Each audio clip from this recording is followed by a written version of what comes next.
Yəqin ki, onlar gözləmirlər ki, bu əməliyyat keçiriləcək və kimsə görünür onları They probably did not expect that this operation would take place. Apparently, someone had convinced them that they would be able to operate there within their so-called entity, within that separatist entity, until the end. However, all the messages we sent to them were clear and unequivocal. I should also note that after the Second Karabakh War, some of the local Armenians contacted our representatives and made suggestions about contacts.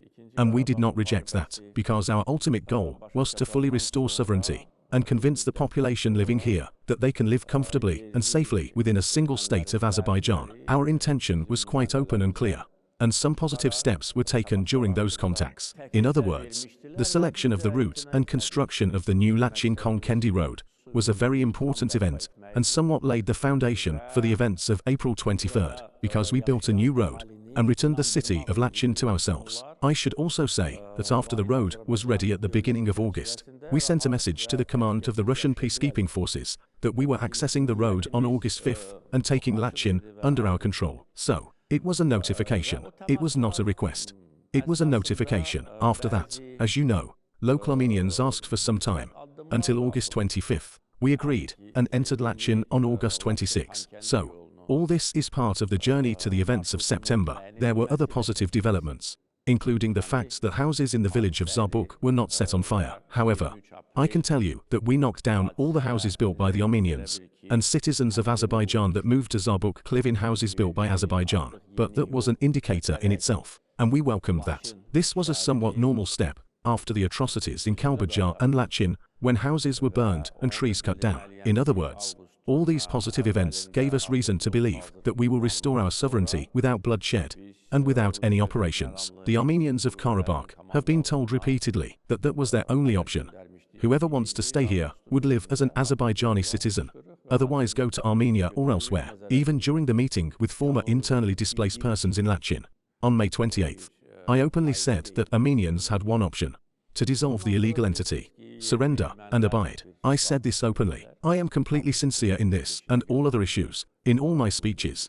And I think that the Armenian side already knows this. We do what we say, and we mean it. However, it seems that other messages were given to them as well. Of course, international actors also played a very negative role here. Sending some reassuring messages to Armenia and the separatists made them think that they should do nothing about this situation. I must also note that when the Second Karabakh War ended, an informal agreement was reached between the leaders of Russia, Armenia, and Azerbaijan that nothing would be changed. Everything will remain as it was. Of course, holding illegal elections, there was also a violation of this agreement. As you know, those illegal elections were held there on September 9th, and that was the second red line crossed. The first red line was crossed when the Armenian Prime Minister Pashinyan sent a congratulatory letter to the separatist regime on September 2nd. It was both a crossing of the red line and, in general, a very controversial step, because prior to that, the Prime Minister of Armenia had officially recognized Karabakh as part of Azerbaijan and declared it many times. So, what was this congratulation letter about? Therefore, after September 9th, of course, there was no other option left, especially if we take into account that mine terror against us was being continued, and several of our soldiers fell victim to landmine terror on the eve of those events. The anti-terrorism operation was conducted very successfully and professionally.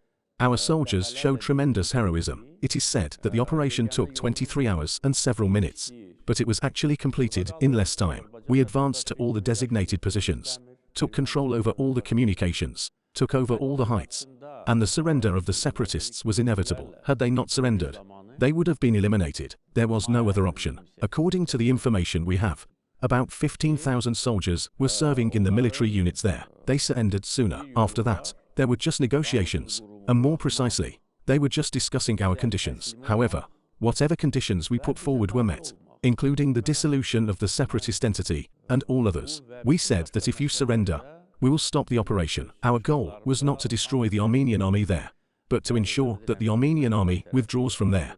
And we made this clear many times. We were asked if they would be guaranteed safety if they put down arms. Of course, we were not going to impose any sanctions on innocent soldiers. However, our position regarding the leaders of the separatists was unequivocal: their capture. Some of them tried to escape from there through the Lachin road.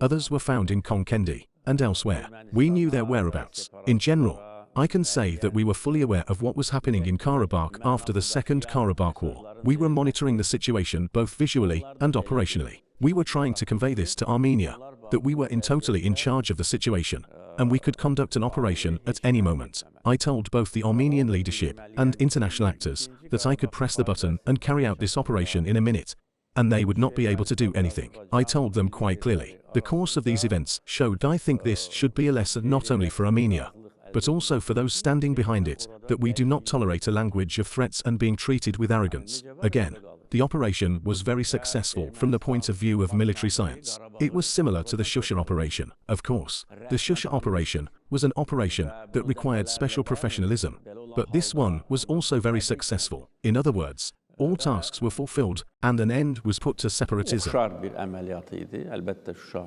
əməliyyatı xüsusi peşəkarlıq tələb edən əməliyyat idi. Amma bu da çox uğurluydu. Yəni bütün vəzifələr yerinə yetirildi və beləliklə separatçılığa son qoyuldu.